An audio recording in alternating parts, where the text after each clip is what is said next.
Okay, let's try something. I want you to think back to your childhood home. What are the words you hear?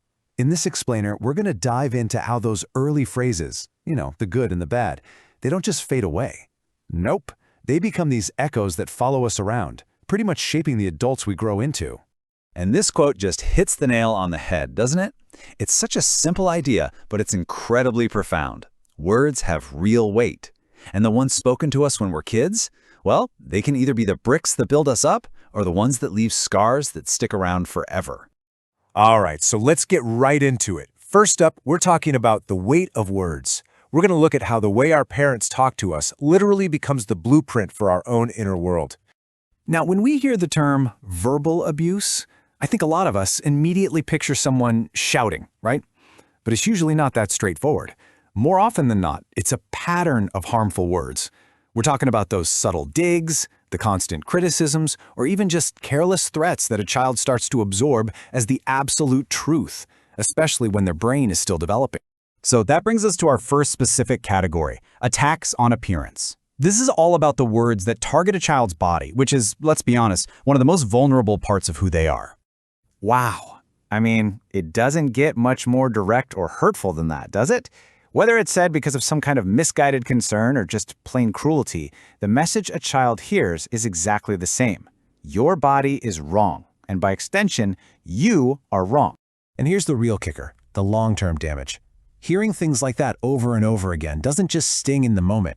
It can actually install this permanent, critical voice inside a person's head, which can lead to a whole lifetime of struggling with body image and feeling like you're just not good enough. Okay, next up, we're moving from attacks on the body to something that hits at a child's core need for security. Threats of abandonment. This one is powerful because it preys on what is probably the deepest fear any kid has, being left completely alone.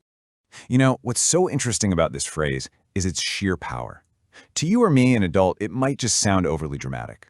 But think about it from a child's perspective. Their entire world, their entire sense of safety revolves around their parents.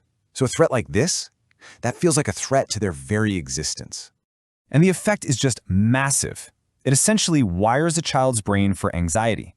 It teaches them that love and safety aren't guaranteed, that they can be yanked away at any moment. This creates this shaky foundation of instability that can make it incredibly hard to form secure, trusting relationships later in life.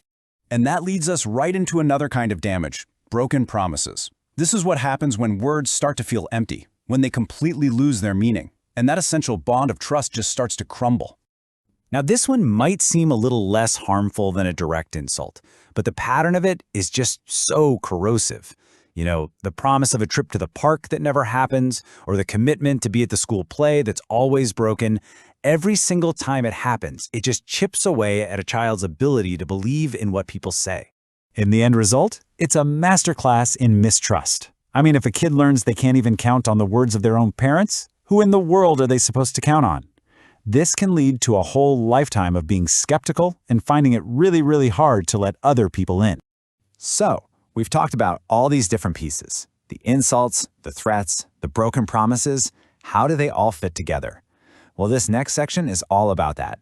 It shows how these things combine to build the very foundation of the adult you eventually become. And this slide just lays it out so clearly. The communication in your childhood builds one of two foundations. On the one hand, you have supportive words, which create security and a sense of self-worth, but on the other hand, you have toxic words, which create a foundation of doubt, anxiety, and low self-esteem that you might have to deal with for years. And when your foundation is built on doubt, that imprint runs deep. It shows up as a lifelong battle with self-esteem, that nagging inner voice that's always telling you you're not good enough, a real difficulty in trusting people, and that persistent core fear of being left behind. So if you take away just one thing from all of this, let it be this. This is really the heart of the whole thing. The voices of our childhood, they don't just disappear. They get absorbed. They get internalized. And very often, they become the inner monologue we live with every single day of our adult lives. And that really just leaves us with one final, pretty powerful question to think about. Whether they're echoes of encouragement or echoes of criticism, it's worth taking a moment to really listen. So what echoes are shaping you?